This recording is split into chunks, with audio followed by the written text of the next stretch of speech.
सुरुवातीलाच एक खुलासा करतो.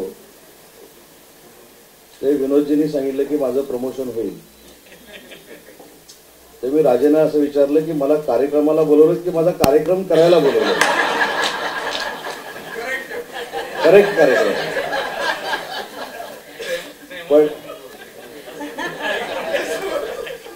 पण मला खात्री आहे की राजेंच्या नेतृत्वाखाली साताऱ्याचं साहित्य संमेलन हे महाराष्ट्रातलं अतिशय आदर्शवत असं साहित्य संमेलन ठरेल याची पूर्ण खात्री एक मित्र म्हणून मला आहे. फक्त मिलिंदजी मला आपल्याला विनंती करायची की पुढच्या वर्षी स्वागताध्यक्ष होण्याची संधी मला द्यावी.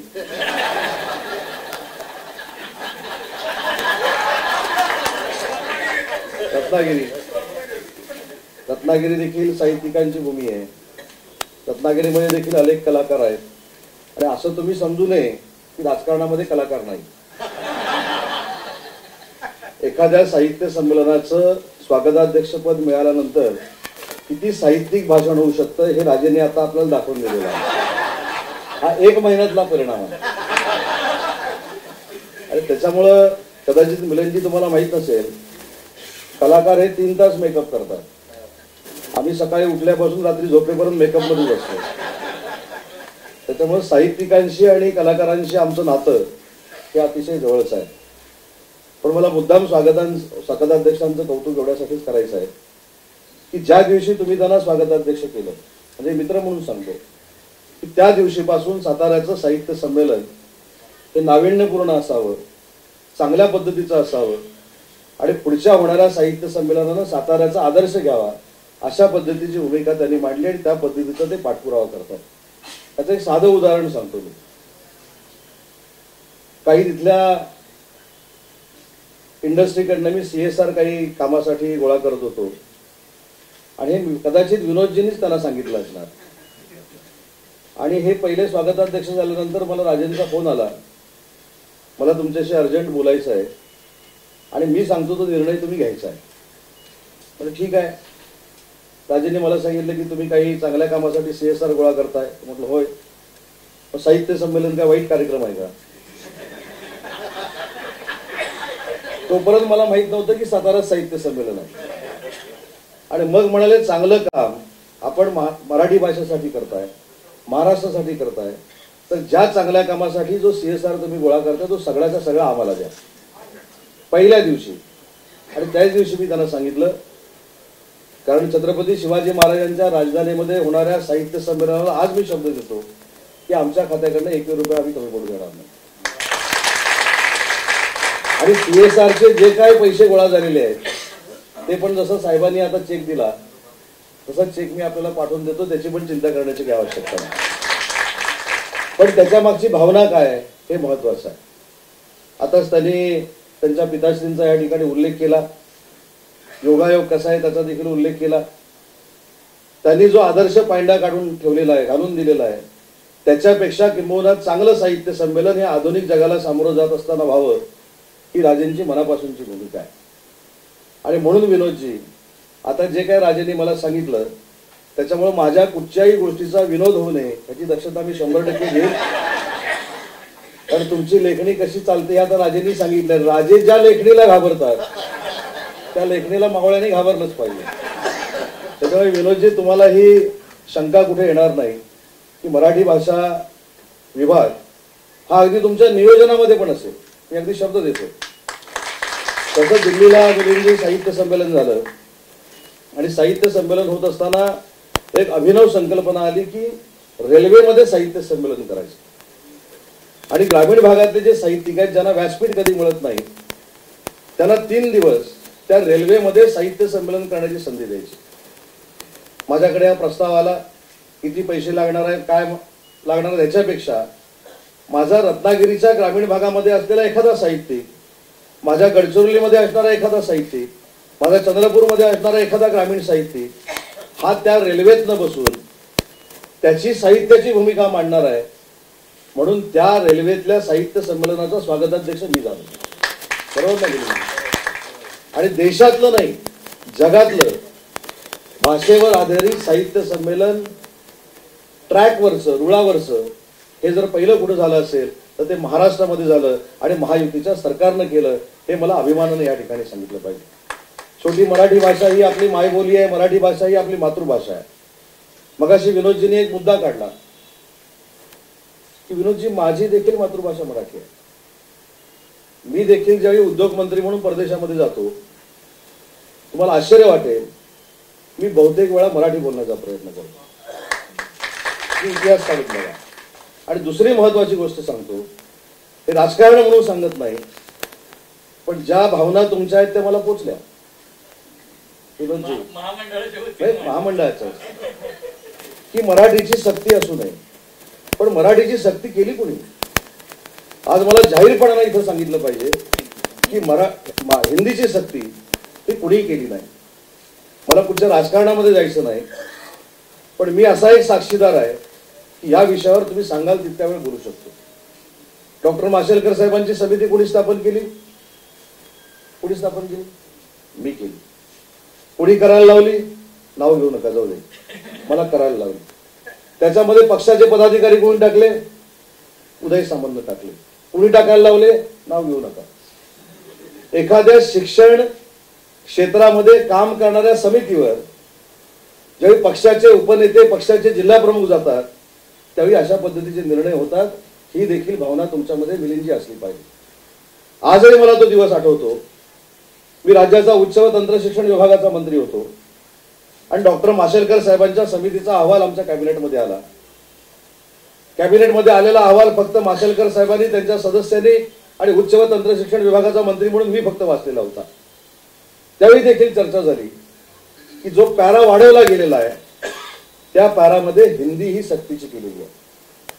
आणि तो पॅराग्राफ पाहिजे आता देखील माझ्याकडे आहे, कारण अशा वेळी मराठी भाषेचा मंत्री म्हणून असे विषय येतात आणि पुराव्यानिशी काहीतरी सांगावं लागतं म्हणून मोबाईलमध्ये मी ठेवून दिलेला आहे. त्या पॅरामध्ये काय लिहिलं, अतिशय महत्वाची गोष्ट त्याच्यामध्ये लिहिलेली आहे. त्याच्यामध्ये पहिल्या समितीनं असं लिहिलं होतं की मराठी आणि इंग्रजी ही 1ली ते 12वी पर्यंत सक्तीचं आहे. बरोबर. त्याच्यानंतर ते बदलण्यात आलं, ज्याचा उल्लेख मी केला की पक्षाचे पदाधिकारी ज्यावेळी समितीमध्ये येतात त्यावेळी अशा पद्धतीचे उद्योग होतात. मराठी, इंग्रजी आणि हिंदी ही 1ली पासून 12वी पर्यंत सक्तीची केलीच पाहिजे. हा ठराव उदय सामंतनं, विनोदजी नाही घातला. जे आता हिंदी सक्तीची नको म्हणून सांगतायत तेच हिंदीची सक्ती करणारे होते, हे देखील विषय आपल्या सगळ्यांना माहिती असले पाहिजे. नाहीतर नाहक माननीय मुख्यमंत्री असतील किंवा माननीय तत्कालीन मुख्यमंत्री असतील हे याच्यामध्ये बदनाम होणार आहे. आणि दुसरी महत्वाची गोष्ट सांगतो, आवर्जून सांगतो, याचं रेकॉर्डिंग होतं हे देखील मला माहिती आहे म्हणून आवर्जून सांगतो की आमच्या सरकारनं कधीही हिंदी सक्तीची केलेली नव्हती, कधी केलेली नाही. मी सगळा तो कॅबिनेटचा विषय तुम्हाला पाठवून देतो. फक्त फेक नरेटिव्ह कशा पद्धतीनं सेट करतात राजकारणासाठी तो आपण 2 महिन्यापूर्वी बघितला, 3 महिन्यापूर्वी बघितला आणि त्याला अनेक लोक बळी पडले. तरी देखील तुमच्या सगळ्यांच्या समाधानासाठी राज्याच्या मुख्यमंत्र्यांनी त्याला देखील स्थगिती दिली. बरोबर आहे की नाही? आणि नरेंद्र जाधव साहेबांची समिती त्या ठिकाणी जाहीर केली. पण ह्याचं मूळ काय हे आपण शोधत नाही. तुम्ही तर खरे सगळे साहित्यिक आहात, तुम्ही सगळे लिखाण करता, तुम्ही आमच्यापेक्षा 10 पट, 100 पट, 1000 पट वाचता. मी तो जो अहवाल आहे हा मिलिंदजी तुमच्याकडे देखील पाठवून देतो आणि विनोदजी तुमच्याकडे देखील पाठवून देतो. पहिली त्याची समिती बघा, समितीवर विश्लेषण पहिलं करा. डॉक्टर माशेलकर साहेबांबद्दल शंका असूच शकत नाही, एवढं मोठं नेतृत्व एक शास्त्रज्ञ म्हणून त्या समितीमध्ये होतं. पण 5 नंतरची जी नावं आहेत ही जर तुम्ही बघितली तर ती गव्हर्नमेंटची समिती होती की पक्षाची समिती होती, याचा विचार देखील आपल्या सगळ्यांना करावा लागेल. आणि म्हणून जास्त त्या खोलामध्ये जात नाही. तुम्ही हा विषय काढला, महाराष्ट्र शासन म्हणून मला क्लेरिफिकेशन करणं गरजेचं आहे. बरोबर आहे की नाही? क्लेरिफिकेशन हा शब्द इंग्लिश आला, विश्लेषण करणं गरजेचं आहे, म्हणून मी हे थोडं विश्लेषण या ठिकाणी केलं. पण मराठी आपल्याला 7 समुद्राकडे पलीकडे देखील पाठवली पाहिजे. यासाठी सरकारनं जो परवा निर्णय घेतला हा कदाचित आपल्याला कळला असेल की नाही मला माहित नाही, पण मला असं वाटतं की तो जाहीर करण्याचं आजचं औचित्य हे फार मोठं आहे. राजे आम्ही काय केलं, तुम्ही देखील त्या कॅबिनेटमध्ये होता. लंडनमध्ये महात्मा गांधी ज्यावेळी टेबल कॉन्फरन्ससाठी गेले होते त्यावेळी त्यांचे स्वीय सहाय्यक केळकर म्हणून होते.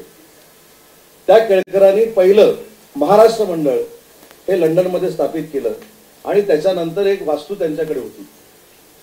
जेव्हा मी मराठी भाषेचा मंत्री झालो तेव्हा माझ्याकडे भेटायला आले. मी अजितदादांची देखील भेट घालून दिली, मुख्यमंत्र्यांची भेट घालून दिली, उपमुख्यमंत्र्यांची भेट घालून दिली आणि थेट पहिल्यांदा आम्ही लंडनच्या ऑक्शनमध्ये उतरलो, लिलावामध्ये उतरलो आणि सांगताना मला आनंद आहे की जगातलं पहिलं मराठी भवन हे लिलावात जाऊन घेणारं महायुतीचं सरकार आहे आणि त्याची घोषणा देखील, त्याचे पैसे देखील परवाच्या कॅबिनेटमध्ये 5 कोटी रुपये मराठी भाषेनं महाराष्ट्र मंडळाला दिले. पण एवढ्यावर आम्ही थांबलो का? एवढ्यावर आम्ही थांबलो नाही. त्या ठिकाणी त्या इमारतीमध्ये छत्रपती शिवाजी महाराजांच्या नावानं वैश्विक मराठी भाषा केंद्र काढण्याचा निर्णय हा देशात पहिला मातृभाषेच्या मंत्रिमंडळानं कुठचा घेतला असेल तर तो महाराष्ट्र शासनाने घेतला. पुढच्या 2 महिन्यामध्ये आपण हे वैश्विक मराठी भाषा केंद्र आपण लंडनमध्ये सुरू करतो. त्याच्यामुळे मराठी भाषेबद्दल प्रत्येकाला अभिमान असलाच पाहिजे. मराठी भाषा ही प्रत्येकाला आलीच पाहिजे. मराठी भाषेवर महाराष्ट्रात राहणाऱ्या प्रत्येक माणसाचं प्रेम असलंच पाहिजे. कोण काही मेहरबानी करत नाही. परंतु मला हे देखील सांगायचं आहे की ज्याला मराठी बोलता येत नाही त्याच्या कानपडात मारणं हे सोल्युशन होऊ शकत नाही. त्याच्यावर देखील मिलिंदजी आम्ही पर्याय काढला. 2 महिन्यामध्ये तुम्हाला त्या कार्यक्रमाला देखील बोलवणार आहे. ज्या माणसाला, ज्या व्यक्तीला मराठी भाषा येत नाही त्या माणसाला मराठी शिकवण्याची जबाबदारी मराठी भाषा मंत्रालयाने स्वीकारलेली आहे. ते देखील ऍप आम्ही निर्माण करतो. फक्त मराठीवर आम्हाला राजकारण करता येत नाही. हा आमचा कदाचित ड्रॉबॅक असेल. तर ड्रॉबॅकला काय मराठी शब्द उणीव असेल तर परत बातमी यायची की मी इंग्रजी बोलून घेऊ, उणीव असेल. पण हे केल्यानंतर मी तुम्हाला आनंदानं सांगतो किमान 2000 दक्षिण भारतीय आणि उत्तर भारतीय यांनी आम्हाला सांगितलं की आमची नोंदणी करा, पण आम्हाला क्लासरूम मध्ये येऊन शिकता येणार नाही. तुम्ही ऍप तयार करा, ऑनलाईन करा. आज आम्ही 2000 लोक तुम्हाला सांगतोय, भविष्यामध्ये 10 ते 15,000 लोक तुम्हाला मराठी शिकण्यासाठी स्वतःहून पुढे येतील. कारण आमचं महाराष्ट्रावर प्रेम आहे. आम्हाला जगवलंय महाराष्ट्रानं. आम्हाला 2 वेळचं मिळतंय महाराष्ट्रामुळं आणि म्हणून महाराष्ट्राची जी भाषा आहे मराठी भाषा ती शिकायला आम्हाला कुठेही कमीपणा नाही. आम्ही 2 वर्षामध्ये मराठी शिकून दाखवू असे सांगणारे लोक देखील या घोषणेमुळे आम्हाला सापडले. त्याच्यामुळं आजचं साहित्य संमेलन जे आहे हे मराठी विचाराला जसं पुढे नेतं तसं मराठी संस्काराला देखील पुढे नेतं, मराठी परंपरेला देखील पुढे नेतं. आणि म्हणून मला वाटतं की या साहित्य संमेलनाला अनन्यसाधारण असं महत्व आहे. मी आता हे फोटो बघितल्यानंतर विनोदजींना म्हटलं की मी देखील एक रत्नागिरीमध्ये 3 तारखेला छोट्या नाट्यगृहाचं म्हणजे 250 सीटच्या नाट्यगृहाचं उद्घाटन करतोय. मी त्यांना सांगितलं की काही असेल मला माहित नाही, तुम्ही हे सगळे फोटोग्राफ्स मला द्या. असेच्या असे साहित्य संमेलनाचे अध्यक्ष ज्यावेळी तुम्ही डिसेंबरमध्ये रत्नागिरीमध्ये याल ते तुम्हाला बघायला मिळतील. बरे कशासाठी लावले पाहिजे तर तुमचं माझं नाव मोठं होण्यासाठी नाही, तर ज्याचा उल्लेख मी केला की महाराष्ट्राच्या मराठी भाषेची संस्कृती आणि मराठी भाषेची परंपरा ही जगाला सांगणारी ही सगळी मंडळी आहे. आणि म्हणून मला तर वाटतं की शालेय शिक्षणामध्ये देखील या सगळ्यांचा अभ्यासक्रम असला पाहिजे. एवढं ताकदीचं साहित्य माझं महाराष्ट्राचं होतं आणि ते जगातलं सगळ्यात मोठं साहित्य आहे ही सांगण्याची संधी देखील आपल्याला सगळ्यांना मिळाली पाहिजे. मगाशी तुम्ही इथे सगळे बसला होता, मला थोडा यायला उशीर झाला, पण नंतरची 15 मिनिटं या दोघांनी माझी घेतली. तर येतानाच दम देऊन मला आले की भाषणात काय काय जाहीर केलं पाहिजे. किती यंत्रणा पॉवरफुल आहे बघा. त्याच्यात ही इमारत कुणी दिली हे पण सांगून मोकळे झाले. त्याच्यामुळे मागणी केलेली मान्य मला केलीच पाहिजे ही देखील माझ्यामध्ये भावना निर्माण झाली. त्याच्यामुळे मगाशी मी सांगितलं की छत्रपती शिवाजी महाराजांच्या राजधानीतलं हे अखिल भारतीय साहित्य संमेलन आहे. त्यामुळे आजच शासनामार्फत अजून ज्यादा 1 कोटी रुपये या साहित्य संमेलनाला दिले जातील ते मराठी भाषा मंत्री म्हणून या ठिकाणी जाहीर करतो. CSR कट करणार नाही, CSR वेगळा. त्याच्यामुळे तुमच्या आकड्यापर्यंत तुम्ही जाता आणि माझ्या राजकीय जीवनात भविष्यात कधी बातमी येणार नाही ही देखील तजवीज मी करून टाकली साताऱ्यात आल्यानंतर विनोदजींच्या रूपाने. पण शेवटी हे कल्चर जे आहे, ही संस्कृती जी आहे, ही जी परंपरा आहे ही वाढवण्याची जबाबदारी फक्त साहित्यिकांची नाही किंवा मराठी भाषेवर प्रेम करणाऱ्या कार्यकर्त्यांची नाही, तर ती महाराष्ट्र शासनाची देखील आहे. मला मगाशी देशमुख साहेब सांगत होते की आपल्याकडे अनुवाद समिती असली पाहिजे. आम्ही अनुवाद समितीचा अभ्यास केला. स्वर्गीय यशवंतराव चव्हाण साहेबांनी त्याला खऱ्या अर्थानं चालना दिली होती, परंतु नंतर कोण करू शकलं नाही. आता करू का शकलं नाही, तर मगाशी विनोदजी काय म्हणाले की खातं आल्यानंतर त्या खात्यामध्ये नक्की काय आहे हे देखील शिकून घेतलं पाहिजे. कशासाठी राहिलं होतं विचारा देशमुख साहेबांना. हे उच्च व तंत्र शिक्षण विभागानं करायचं की मराठी भाषेनं करायचं. मी देशमुख साहेबांना सांगितलं जायचं ते कोण कोर्टात जाऊ दे, पहिला आपण जाहीर करून टाकू, काम सुरू करू, कोर्टात नंतर लढत बसू. कारण कोर्टात जाणारे पण भरपूर आहेत. कुठच्याही गोष्टीवर कोणी हल्ली कोर्टात जातो. त्याच्यामुळे अनुवाद समिती जी आहे हा करण्याचा निर्णय मी स्वतः घेतलेला आहे. आणि त्याच्यामध्ये एवढ्या चांगल्या पद्धतीने आपल्याला काम करता येईल की हिंदीमध्ये जर एखादं चांगलं साहित्य असेल, ते जर आम्हाला मराठीमधनं आणायचं असेल, तर ते मराठीकरण करताना तो जो काही खर्च लागेल तो त्या लेखकाला करण्याची आवश्यकता नाही. त्या खर्चाची जबाबदारी भविष्यात महाराष्ट्र शासन स्वीकारेल. यासाठी अनुवाद समिती करण्याचा आम्ही निर्णय घेतला. कन्नडमधला असेल, तामिळमधला असेल, हे फक्त सगळं मराठीमध्ये झालं पाहिजे. मध्ये मी राजे आळंदीला गेलो होतो. आळंदीला गेल्यानंतर तिथल्या विश्वस्तांनी सांगितलं की मराठी भाषा म्हणजे काय. तर मी त्याला सांगितलं की मला जे काही थोडीफार माहिती आहे ती पहिली भाषणात सांगतो, नंतर चुकली तर तुम्ही सांगा. पण एक आवर्जून तुम्हाला सांगितलं पाहिजे की मराठी भाषेला अभिजात भाषेचा दर्जा हे मिळालं हे आपण ठामपणानं सांगतो, पण त्याचा पाया काय आहे. ज्यावेळी केंद्र शासनाला सांगण्यात आलं की आमच्या भाषेला 1200 वर्षाचा इतिहास आहे, त्यावेळी केंद्र शासनाने विचारलं की पहिली कुठची भूमिका सांगा की जी 500 वर्षाच्या पूर्वीची आहे, 600 वर्षाच्या पूर्वीची आहे, 750 वर्षाच्या पूर्वीची आहे. आणि केंद्र शासनाच्या समोर ज्ञानेश्वरी ठेवल्यानंतर तिथं निश्चित झालं की मराठी भाषेला अभिजात भाषेचा दर्जा दिला पाहिजे. आणि म्हणून या अभिजात भाषेचं मूळ काय कारण असेल तर ते साहित्य आहे. आणि ते साहित्य कुठचं आहे तर ते ज्ञानेश्वरांपासून लिहिलेलं साहित्य आहे. आणि ज्ञानेश्वरी आणि तुकारामांची गाथा या दोन एवढे मोठे पुरावे केंद्र शासनाला मिळाले की केंद्र शासनाला देखील आपल्याला अभिजात भाषेचा दर्जा द्यावा लागला. त्याच्यामुळे आळंदवाल्यानं मला सांगितलं की ज्ञानेश्वरी प्रत्येकाच्या घरामध्ये पोहोचली पाहिजे. मी तातडीनं निर्णय घेतला की 1 लाख ज्ञानेश्वरी ही गरीब कुटुंबामध्ये ज्यांना ज्ञानेश्वरी विकत घेता येत नाही त्या प्रत्येक माणसाच्या घरामध्ये गेले पाहिजे. नुसती घोषणा नाही केली तर 48 तासामध्ये 1 कोटी रुपये त्यांना पाठवून दिले. ही बातमी कळली कोणाला. तुकाराम महाराजांचे जे वंशज आहेत ते म्हणले तुकारामांची गाथा पण गेली पाहिजे. म्हटलं त्याच्यामध्ये सुद्धा 48 तासामध्ये 1 कोटी रुपये येतील. त्यांना पण 1 लाख तुकारामांच्या गाथा प्रत्येक मराठी माणसापर्यंत पाठवण्यासाठी आम्ही शासनाने दिले म्हणजे मेहरबानी नाही केली. सांगण्याचा मुद्दा एवढाच आहे की आम्ही पाया जो आहे मराठीचा हा मजबूत करण्याचा जसा प्रयत्न करतोय तसा परदेशामध्ये देखील मराठीला चांगले दिवस आले पाहिजेत. यासाठी प्रामाणिकपणाची भूमिका आज मराठी भाषा मंत्री म्हणून माझ्यासारखा कार्यकर्ता घेतो. मी तर या वर्षीपासून विश्व मराठी संमेलन सुरू करत असताना मिलिंदजी बाल साहित्य संमेलन झालं पाहिजे हा निर्णय आम्ही घेतला. महिला साहित्य संमेलन झालं पाहिजे हा आम्ही निर्णय घेतला. युवा साहित्य संमेलन झालं पाहिजे हा आम्ही घेतला. हे दुसऱ्या कुठच्याही भाषेचे संमेलन नाही, ही मराठी भाषेचे संमेलन आहे. महिलांना देखील स्वतंत्र विचार मांडता आला पाहिजे म्हणून देशात महिलांचं साहित्य संमेलन हे पहिल्यांदा महाराष्ट्र सरकारकडनं होतंय. ही नोंद देखील मराठी भाषिकांनी घेतली पाहिजे, महिला भगिनींनी घेतली पाहिजे. आज युवकांमध्ये पोटेन्शियल आहे. युवकांमध्ये चांगल्या पद्धतीची साहित्यिक प्रक्रिया सुरू झालेली आहे. माझ्यासारख्या ग्रामीण भागात मतदारसंघामध्ये देखील मला अनेक कवी भेटतात, अनेक लेखक भेटतात. त्यांच्यासाठी आम्ही युवा साहित्य संमेलन सुरू करतोय. आणि बाल साहित्यिक देखील आपल्याकडे आहेत, त्यांच्यासाठी आपण बाल साहित्य संमेलन सुरू करतोय. त्याच्यामुळे आता राजे प्रचंड कॉम्पिटिशन निर्माण होणार आहे. बाल साहित्य संमेलन पण तुम्हाला करावं लागेल, मला साहित्य संमेलन देखील करावं लागेल, महिलांसाठी साहित्य संमेलन देखील करावे लागतील.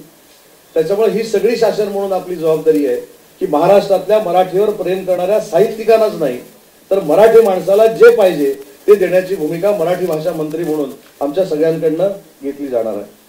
आताच मला विनोदजींनी आणि मिलिंदजींनी या ताईंची ओळख करून दिली, व्यंकटेश माडगूळकरांच्या कन्या, बरोबर ना. मला कधी कधी आश्चर्य वाटतं की अशा महनीय व्यक्तींच्या कुटुंबाच्या लोकांना मंत्र्यांना भेटायला का लागतं. त्यांनी सांगितलं की व्यंकटेश माडगूळकरांची जन्मशताब्दी आहे, काही कार्यक्रम त्यांना करायचे आहेत. खरं तर आम्हाला त्याची माहिती कमी असू शकते. मिलिंदजी, तुम्ही पुढाकार घ्या, तुम्ही मला फॉर्मॅट तयार करून द्या. मराठी भाषेमार्फत व्यंकटेश माडगूळकरांच्या निमित्तानं जन्मशताब्दी वर्ष म्हणून आपण साजरं करू आणि त्याला जे काय आर्थिक ताकद लागेल ती मराठी भाषा म्हणून आम्ही सगळे द्यायला तयार आहोत. कारण शेवटी ही आपली खरी मराठीची परंपरा आहे आणि मराठीचा ठेवा आहे. त्याच्यामुळे जे जे काय मराठी भाषेमार्फत करता येईल ते करण्याचा प्रयत्न माझ्यासारखा कार्यकर्ता नक्की करेल. मगाशी जसं योगायोग सांगितलं तसा एक योगायोग सांगतो की 2004ला पहिलं राज्यमंत्रीपद मराठी भाषेचं जे निर्माण झालं त्याचा राज्यमंत्री मी होतो. आणि त्यावेळी पहिला मराठी भाषेला अभिजात भाषेचा दर्जा मिळावा म्हणून जो प्रस्ताव पाठवला तरी स्वतंत्र कारभार मराठी भाषेचा माझ्याकडे होता, तो मी पाठवला. आणि नियतीनं असं कुठेतरी लिहून ठेवलेलं होतं की जोपर्यंत परत उदय सामंत मराठी भाषेचा मंत्री होत नाही तोपर्यंत मराठी भाषेला काय अभिजात भाषेचा दर्जाच द्यायचा नाही. त्याच्यामुळं प्रस्ताव पाठवला मी आणि दिल्लीवरनं GR आणण्याची संधी देखील माझ्याच राजकीय जीवनामध्ये लिहून ठेवली होती. हा देखील एक विलक्षण योगायोग होता. राजांच्या नेतृत्वाखाली अनेक विक्रम होतील, त्याच्याबद्दल चिंता नाही, पण हा एक विक्रम तरी मी केलेला आणि तो देखील योगायोगानं आहे. त्याच्यामुळं शेवटी मराठी भाषा अभिजात झाली. मराठी भाषा अभिजात झाल्यानंतर मला आता मंत्री महोदयाने अजून एक चांगली सूचना केली की देशमुख साहेबांची चर्चा करून केंद्र शासनाकडनं या मराठी भाषेला सुदृढ करण्यासाठी आहे त्याच्यापेक्षा जतन करण्यासाठी आपल्याला जर काही प्रस्ताव पाठवायचे असतील तर नक्की त्यांच्याशी चर्चा करून, देशमुख साहेब तुमच्याशी चर्चा करून नक्की ते प्रस्ताव पाठवले जातील. आणि केंद्र सरकारला हे पण देखील मी सांगितलंय की तुम्ही दोन गोष्टी चांगल्या केल्यात की मराठी भाषेला तर तुम्ही अभिजात भाषेचा दर्जा दिलाच आहे, पण त्याच्याबरोबर प्राकृतला देखील तुम्ही अभिजात भाषेचा दर्जा दिलाय. त्याच्यामुळे प्राकृतसाठी जे जे काय कराल त्याच्यातलं निम्म देखील महाराष्ट्राला पाहिजे हे देखील आम्ही शेखावत साहेबांना सांगून आलोय. कारण मला जी माहिती आहे प्राकृतचा अभ्यासक्रम देखील सदानंद मोरे साहेबांच्या कमिटीनं तयार केलेला आहे. त्याच्यामुळे प्राकृतमध्ये देखील महाराष्ट्र हा बाकीच्या देशातल्या राज्यांपेक्षा पुढे आहे याची जाणीव देखील आम्ही केंद्र सरकारला करून दिलेली आहे. त्याच्यामुळे हे सगळं घेऊन आपल्याला पुढे जायचं आहे. आज मला या कार्यक्रमाला आपण बोलवलं, पंडित साहेबांची चर्चा करण्याची संधी मिळाली. राजेंनी सांगितलं की 100व्या देखील साहित्य संमेलनाचं बोधचिन्ह तुम्ही काढलं पाहिजे. माझं त्याच्या पुढचं पलीकडचं म्हणणं आहे की 125व्या साहित्य संमेलनाचं देखील बोधचिन्ह तुम्ही काढलं पाहिजे. कारण हाच खरा आपल्या साहित्याचा ठेवा आहे. आणि ते जे बोधचिन्ह मी बघितलं ते आम्हाला देखील बोध देणार आहे. सरकारला मराठीवर तुम्ही अन्याय करू नका आणि मराठीवर अन्याय करणाऱ्यांवर तुमच्या विचाराची तलवार चालवा असं सांगणारं कदाचित ते बोधचिन्ह असावं. आणि म्हणून आम्ही तुमच्या सोबत आहोत. तुम्हाला अजिबात चिंता करण्याची आवश्यकता नाही. फक्त जाता जाता मित्र म्हणून हेच विनंती की जास्त पत्रकार परिषदांवर विश्वास ठेवू नका. सकाळच्या, दुपारच्या, संध्याकाळच्या ते काय खरं नसतं. ह्या कधी कधी पत्रकार परिषद घेऊन मला असं वाटतं की आम्ही राजकारण्यांनी जर असंबंध बोलायला सुरुवात केली तर त्याची ब्रेकिंग होते. आम्ही असंबंध बोलत नाही म्हणून माझी आणि राजेंची ब्रेकिंगच होत नाही. जे असंबंध बोलतात त्यांची ब्रेकिंग होते. आज कदाचित आपण दोघांनी संकल्प असा करूया की सकाळी 9:30च्या अगोदर आपण काहीतरी असंबंध बोलायचं, म्हणजे दिवसभर आपणच दोघं. म्हणजे मराठी साहित्यामध्ये काय ताकद आहे की संबंध असलेले देखील आपण बोलू शकतो आणि असंबंध देखील आपण बोलू शकतो. मी तर कोकणात नाही येतो. मी कधी कधी काही लोक आम्हाला जेव्हा शिव्या घालतात तेव्हा मला काही लोक विचारतात, अरे तुम्हाला शिवी घेतली तरी शिवी घातली. तर मी कधी कधी त्यांना सांगतो माझी तर शिव्यांवर मास्टरी आहे कोकण पट्ट्यातली. पण शेवटी संस्कार पण आहे. जो आई वडिलांनी संस्कार केला आहे, ज्याला आपण इंग्रजीमध्ये पॉलिटिकल एथिक्स म्हणतो, ते मी काय राजे असतील आम्ही सगळे पाळतो. आम्हाला तोंड सोडता येत नाही अशातला भाग नाही. आम्ही देखील मराठीतलं शिकलोय. म्हणून मगाशी सांगितलं की मी जिल्हा परिषदेच्या शाळेतलं शिकलोय. मला मराठी शिक्षकांना शिकवलंय जिल्हा परिषदेच्या. हे सांगताना उद्योग मंत्री म्हणून मला कधीही लाज वाटली नाही. त्याच्यामुळे मराठीवर कुठचाही अन्याय होणार नाही ही जबाबदारी आज या कार्यक्रमाच्या निमित्तानं मराठी भाषेचा मंत्री म्हणून मी स्वीकारतो. मला या ठिकाणी बोलवलं, आदर सत्कार केला, पेढ्याचा दुसरा आणलेला हार देखील घातला, त्याबद्दल त्यांचं बरोबर आहे. राजकारण्यांबद्दल अशी एक प्रतिमाच बनलेली आहे की राजेंनी जरी 2-4 हार आणून ठेवले असते, कारण ते सारखे हार आहेत, वेगवेगळे हार असते तर लोकांना कळलं असतं की 2 आणले 4 आणले, त्याच्यावर देखील काहीतरी होऊ शकतं की राजेंनी बहुतेक एकच हार आणलाय स्वागताध्यक्ष म्हणून, आणि तो साहेबांनी पण घातलाय आणि मला पण घातलाय. पण मी खुलासा करतो की मला जो हार घातला होता तो दुसरा होता, दुसऱ्या खोक्यातला होता. तो खोका त्यांनी ऑलरेडी माझ्या गाडीमध्ये नेऊन ठेवलेला आहे. रात्री पेढे ते मी खाणार आहे. ते पेढे खाऊन खाऊन तुम्ही जरी कंटाळला असाल तर मी प्रेमाने दिलेले पेढे खाणार आहे. असंच राजे तुमचं प्रेम आपल्या मित्रावर राहू दे, एवढीच या कार्यक्रमाच्या निमित्तानं विनंती करतो. आणि या संमेलनाला शासनामार्फत काही कमी आम्ही पडू देणार नाही हा शब्द देतो आणि थांबतो. जय हिंद, जय महाराष्ट्र.